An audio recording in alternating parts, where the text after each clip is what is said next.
Hola,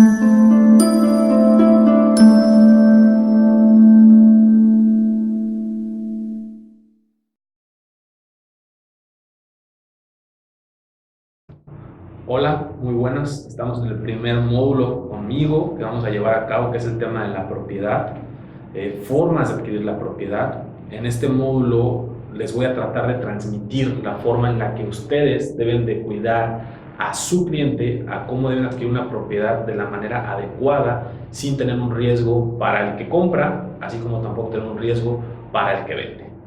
¿Ok? En ese sentido, sería importante manifestar que la propiedad está regulada desde la Carta Magna. El artículo 27 de la Constitución regula lo que es el tema de la propiedad.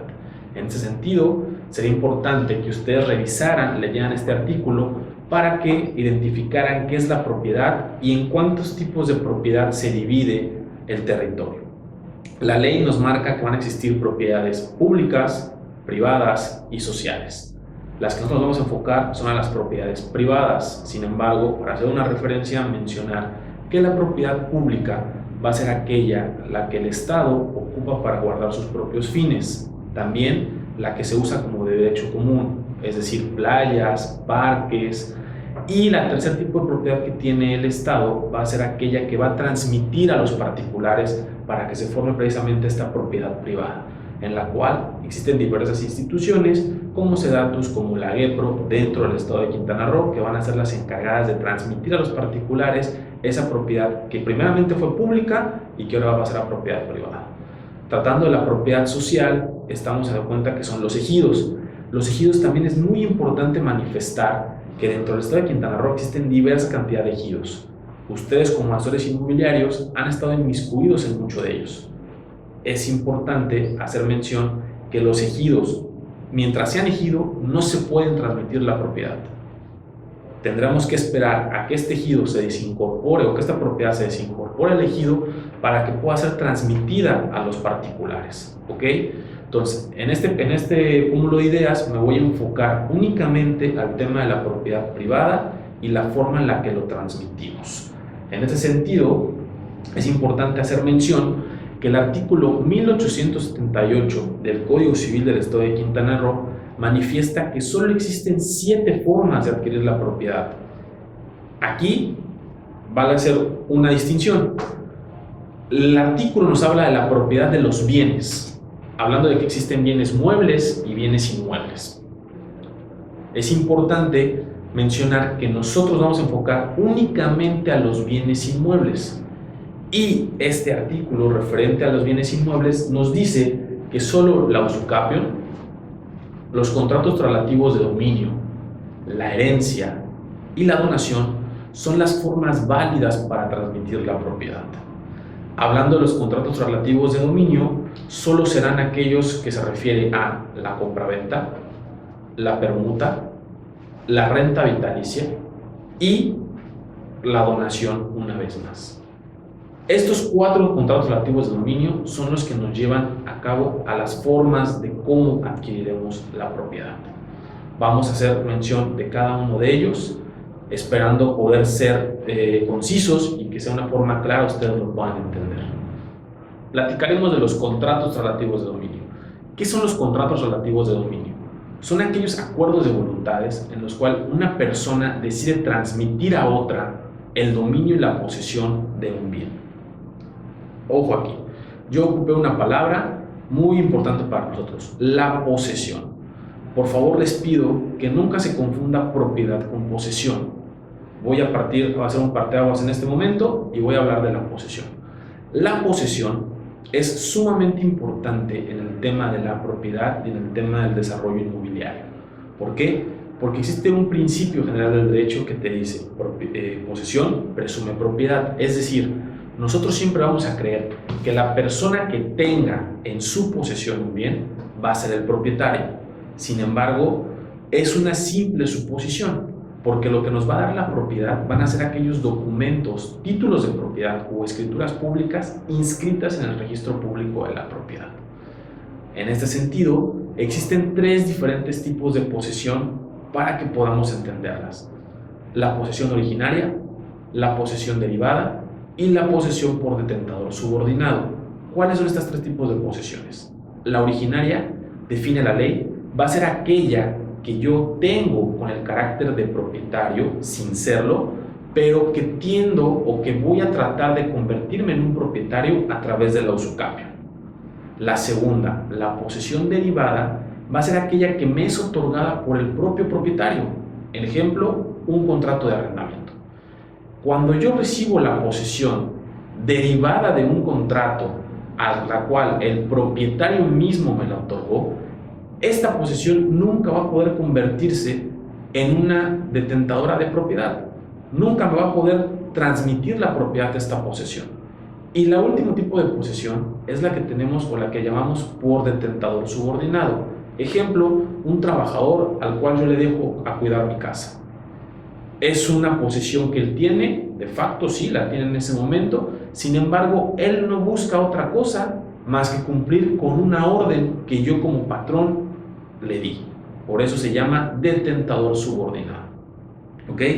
Entonces, es muy importante que nosotros entendamos que la posesión, solo aquella posesión que se llama originaria y la cual yo obtengo derivado de algún contrato que celebré con el propietario en razón de que me transmita a mí la propiedad, va a ser aquella que yo voy a poder llevar a cabo para adquirir a través de qué figura, la usucapión. Que recordemos, la usucapión es aquella prescripción positiva en la cual por el transcurso del tiempo yo me voy a convertir en propietario. Sin embargo, no vamos a entrar en detalles, eso lo podremos entrar en otro módulo. Aquí versaremos otra vez sobre los contratos traslativos de dominio. El primer contrato y más importante es aquel llamado compraventa. ¿Qué es la compraventa? Es acuerdo entre voluntades en la cual yo decido transmitirte un bien a cambio de un cierto precio y en dinero. ¿Okay? Es muy importante manifestar que el pago tiene que ser en dinero. Si no es en dinero, podremos caer en otro contrato, que vamos a ver más adelante, que es el contrato de permuta. Ok, ¿cuál es lo importante de la compraventa? La ley me dice que la compraventa va a existir sí o sí cuando yo me pongo de acuerdo en precio y en cosa. Teniendo estos dos factores importantes de qué es el precio, cuál es el precio y cuál es la cosa, ya existe compraventa. ¿Ok? Yo les quiero hacer mención que ustedes revisen todo el Código Civil y no van a encontrar nunca una palabra llamada enganche, no van a encontrar una palabra llamada apartado, sí van a encontrar una palabra llamada depósito, pero referente a un contrato en específico. A lo que voy con esto es, nosotros cometemos muchos errores en el tema inmobiliario al tratar de pensar que los contratos de promesa de compraventa se celebran a través de la entrega de dinero. No, señores. En el momento en el que yo ya entrego una cantidad, en ese momento ya estaré yo hablando de una compraventa bajo una modalidad. ¿Cuál va a ser esa modalidad? A plazos. ¿Sí? Es lo mismo si yo entrego ahorita $1 a que si entrego 100,000 pesos, me estoy comprometiendo a que en plazos determinados voy a terminar de pagar esa compraventa. Entonces ya no es una promesa, ya es una obligación de pago la que estoy contrayendo. Puntos importantes de la compraventa. Lo más importante que siempre nos dicen es, oye, ¿qué puedo vender? Podré vender únicamente las cosas de las cuales soy propietario. Y en el tema inmobiliario, ¿cómo voy a demostrar ser propietario? Bueno, aquí es muy importante porque tenemos una regulación registral del Registro Público de la Propiedad, donde me dice que el Registro Público de la Propiedad es parte de un acto constitutivo del negocio jurídico. ¿Qué significa que sea un acto constitutivo del negocio jurídico? Va a significar que va a ser el último elemento para que ese negocio se perfeccione. Es decir, ya pagué, ya lo hice a través de una escritura pública, pero como no se ha inscrito, todavía no soy propietario. Tendré que esperar a que se inscriba en el Registro Público de la Propiedad para que ese acto de compraventa de un bien inmueble lo vea yo finalizado. Repito, el Registro Público de la Propiedad va a ser el último elemento del negocio jurídico para que éste se perfeccione. En ese sentido, solo hasta que se inscriba una propiedad dentro del registro público de la propiedad, yo me podré considerar propietario y en ese momento podré transmitir la propiedad a través del contrato de compraventa. Otro elemento importante del contrato de compraventa y que nos preguntan siempre a nosotros dentro de las notarías: licenciado, ¿quién paga los gastos en una compraventa? Bueno, el Código Civil del Estado de Quintana Roo manifiesta que será por cuenta de las partes, en razón de partes iguales, los gastos y honorarios que generen la compraventa. Sin embargo, siempre pone una coma al final y dice, salvo convenio en contrario. Ese salvo convenio en contrario me deja la libertad de definir que sean las propias partes las que decidan quién va a hacer cargo de qué pagos. Yo como notaría no podré exigirle a una parte cobrarle el 100% de los gastos o a la otra. Va a ser un acuerdo de voluntades. Ahora, es cierto que ya existe una costumbre, no hecha ley, pero costumbre, en la cual en el estado de Quintana Roo se manifiesta que el vendedor debe de entregar libre de todo gravamen el inmueble y demostrarlo de esa manera. Entonces correrán por cuenta de él las constancias de laudo de predial, de obra pública municipal, cédula catastral y agua, correspondiéndole al comprador el tema de los avisos preventivos dentro del registro público de la propiedad. Avisos preventivos que les pido tomen nota y dejen anotado cuando veamos el tema de derecho registral, van a ser muy importantes, porque los avisos preventivos van a ser los que nos van a ayudar a no caer en fraudes inmobiliarios. ¿Ok? Bueno, la compraventa, les vuelvo a repetir, tiene una característica muy importante. La ley me dice, no existe forma para la compraventa. Oye, ¿qué es esto de forma? Para nosotros los abogados es algo muy importante, porque la forma es la manera en la que yo expreso mi consentimiento, en la manera en la que yo acepto, ¿sí?, de una forma legal las cosas. Y en este sentido tengo tres maneras o tres formas de poder aceptar mi consentimiento, que es la forma escrita a través de un escrito público, la forma escrita a través de un escrito privado o un contrato privado y la forma verbal. También podemos hablar de que existe una cuarta que podría ser la forma tácita, es decir, cuando yo voy y compro una coca al Oxxo y de repente nada más tomo del refrigerador el producto, voy a la caja sabiendo cuánto cuesta, en ese momento entrego la cantidad, la cajera me lo recibe, nunca hubo una transmisión de palabras entre ella y yo. Nunca le dije, oye, tengo esto, tengo lo otro. Entonces, y ahí ya realizo una compra-venta. Sin embargo, tratándose de bienes inmuebles, la ley es muy específica y me dice, la forma de la compra-venta, cuando el valor catastral de un inmueble exceda la cantidad de 500 salarios mínimos, alrededor, ahorita estamos hablando más o menos de 50,000 pesos, tendrá que ser en escritura pública. Nada más. Escritura pública forzosamente. ¿Para qué? Para que sea válida. Entonces, aquí hay que tener mucho cuidado, porque de repente pensamos que en un contrato privado lo puedo hacer válido. Sí lo puedo hacer válido y lo voy a tratar de hacer válido en tribunales. Sin embargo, en este momento el contrato no es válido porque no reviste la forma que la ley maneja. ¿Ok? Entonces, esto es muy importante hacer la mención. Cuando ustedes transmitan una propiedad, y que estoy seguro, asesores inmobiliarios, ustedes no están en el manejo de propiedades por abajo de los 50,000 pesos en valor catastral, las cuales, cabe hacer mención, sí las hay, pero no es un ámbito en el que nosotros, o un mercado en el que nosotros nos manejemos, va a ser indispensable siempre hacerlo a través de una escritura pública. ¿Y quiénes son los únicos que tienen escritura pública? Los notarios. Entonces, siempre va a ser importante que yo, al tratar de realizar una compraventa, me acerque ante un notario público para que él me pueda asesorar de una manera correcta. ¿Ok? Otro aspecto importante de la compraventa. La compraventa se puede manejar en muchas modalidades. Se puede sujetar a muchas condiciones. Se puede hacer de muchas maneras. No nada más es transmito y pago. Oye, ¿qué pasa si no tengo el dinero? Bueno, podría hacer una compraventa bajo una modalidad que se llama reserva de dominio. en la cual yo como propietario ahorita me puedo reservar el dominio, transmitirte la posesión, pero reservarme el dominio de mi bien hasta que yo totalmente sea liquidado, ¿sí? Normalmente eso se maneja cuando las compraventas son a plazos. Entonces es muy importante acercarnos con un notario público, un abogado especializado en el sector inmobiliario para que nos pueda identificar cuál será el mejor contrato que yo puedo realizar en mi compraventa. 2. El contrato de la permuta. El contrato de permuta es el contrato más viejo que existe a nivel de la humanidad. ¿Por qué? Porque esto es el trueque, es cambiar una cosa por otra, la cual es muy válida.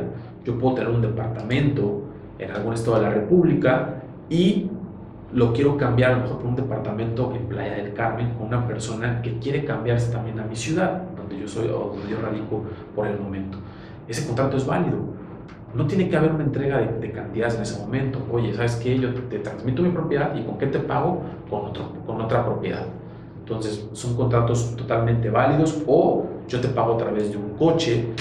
Todo eso se puede hacer nada más que para identificar cuándo va a ser permuta y cuándo va a ser compraventa. Nos dice la ley que si el valor del inmueble es pagado con dinero, con más del 50% del valor, estaremos hablando de una compraventa.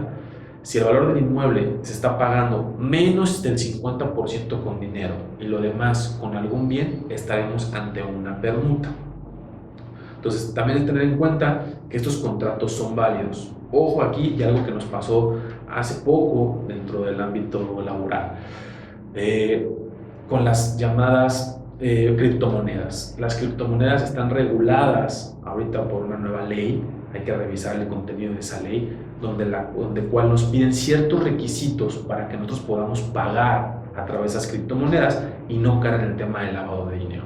Entonces es muy importante, ¿por qué? Porque para muchos abogados han sido considerados las criptomonedas como un bien mueble, ¿sí? Que tiene un valor económico, pero la misma ley, ahorita la autoridad fiscal dijo, ok, sí te reconozco que es un bien, pero tendrás que tener ciertas características para que tú puedas pagar a través de este bien. Entonces nada más hay que tener ahí un punto muy importante con las criptomonedas. Por otro lado, la renta vitalicia, un contrato que les mencioné que existe. ¿Qué es la renta vitalicia? Bueno, es un contrato nominado, ¿por qué? Porque se encuentra dentro del Código Civil, pero no es muy común o no es un contrato que lo tengamos en el día a día. ¿Qué es esta renta vitalicia? Donde yo le transmito la propiedad a una persona a través de que él me pague una renta o un pago periódico por el tiempo de vida, ya sea de un servidor, que es el que está terminando la propiedad, o de un tercero. ¿Por cuánto tiempo va a pagar? Pues por el tiempo que yo viva. Entonces, este tipo de contratos se llaman contratos aleatorios. ¿Por qué? Porque está en el aire. No sé cuánto me va a costar la propiedad. Si llego a tener suerte como comprador, pues a lo mejor la persona vive poco y entonces la propiedad casi me salió regalada. Pero si no llego a tener suerte como comprador y tengo suerte como vendedor y vivo mucho tiempo, puede ser que yo pague por esa adquisición más del doble del precio. Entonces, por eso es un contrato que, repito, aunque es nominado, lo puedo considerar que es atípico porque no es un contrato que estemos en el día a día. Sin embargo, existe y lo podríamos mencionar en algún momento. Estos tres contratos son los que la ley me define como contratos relativos de dominio. Existe también el contrato de donación, sin embargo, les repito, el artículo 1878 lo pone en un apartado distinto a los contratos relativos de dominio de la donación. Pero bueno, es importante manifestar también que la donación es aquella transmisión de la propiedad entre vivos de forma gratuita. ¿Sí? Yo le quiero regalar algo a alguien, le tendré que llamar donación.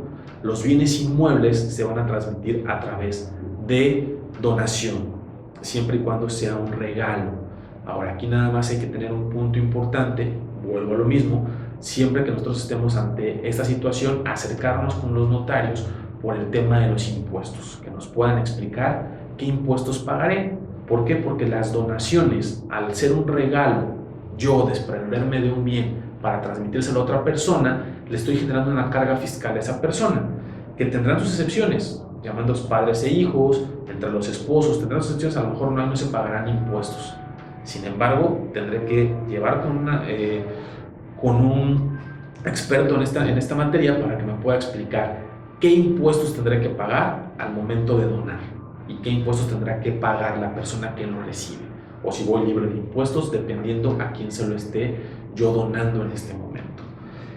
Por último, yo quisiera hablarles de un contrato que no está dentro del ámbito civil, pero que se ha ocupado mucho para transmitir la propiedad, que es el contrato del fideicomiso.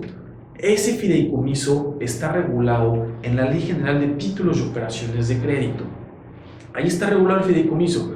En lo particular, para mí es una de las figuras más bonitas del derecho. ¿Por qué? Porque te permite hacer lo que tú quieras de una forma legal, ¿no?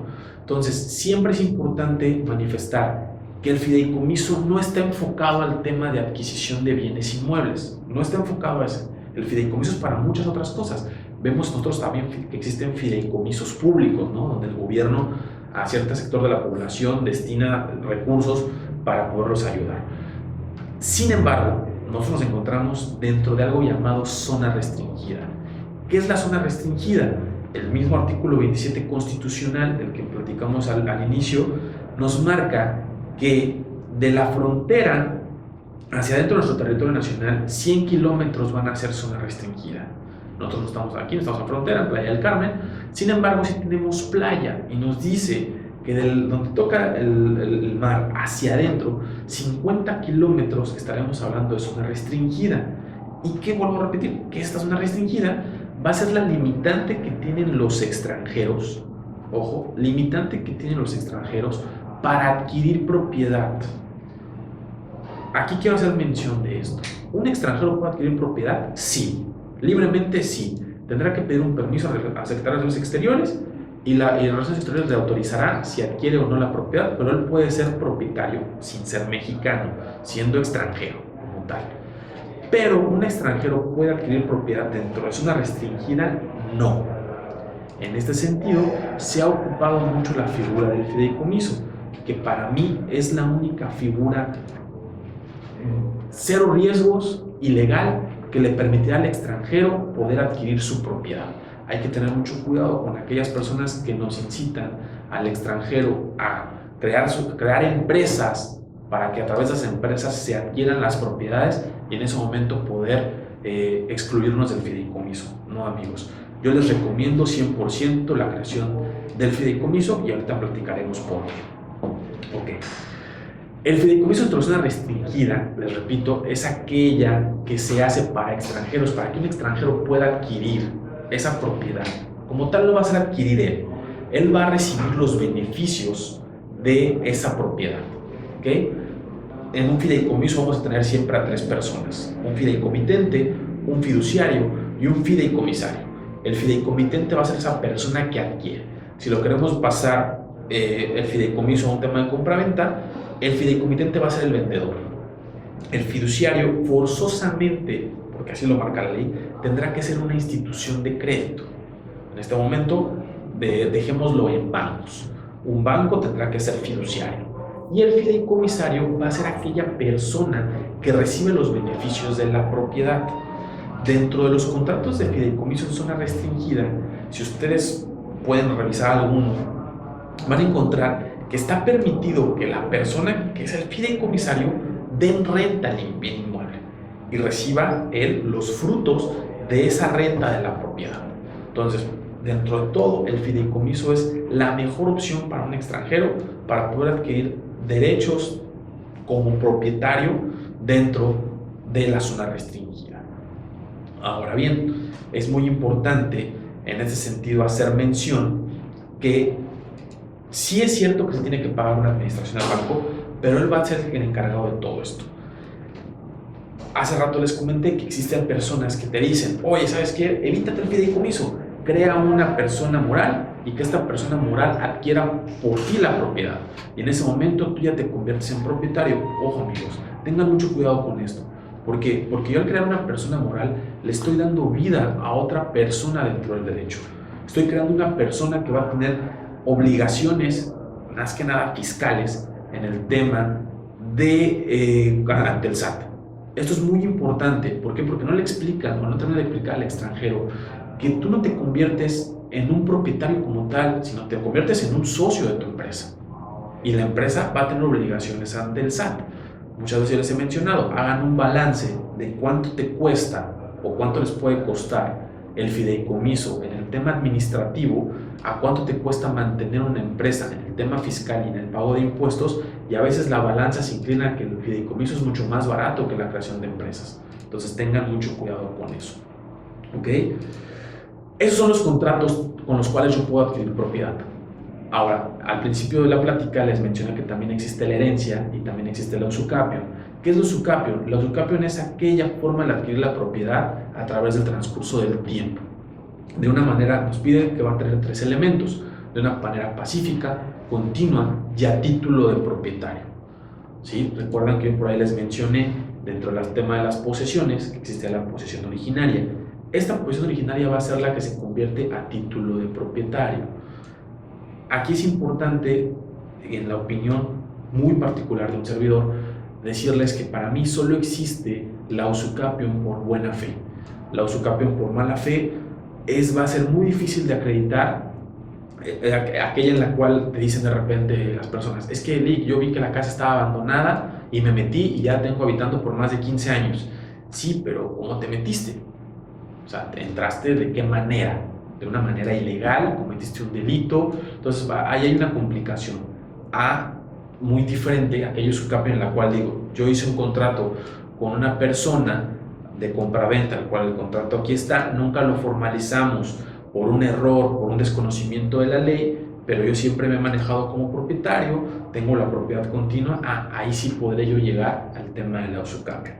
Y por el tema de la herencia, pues nada más hacer mención de que existen 2 tipos de sucesión, la sucesión intestamentaria y la sucesión testamentaria. Aquí siempre viene el consejo, es a todos sus clientes, amigos inmobiliarios, siempre hagan la mención que al momento de tener una propiedad ya sería conveniente realizar un testamento, aunque sea un testamento básico, el testamento básico en el cual yo nombro heredero universal a 1, a 2 o a 3 personas, o podría ser un testamento ya más específico en el cual nombro legados y aparte herederos universales.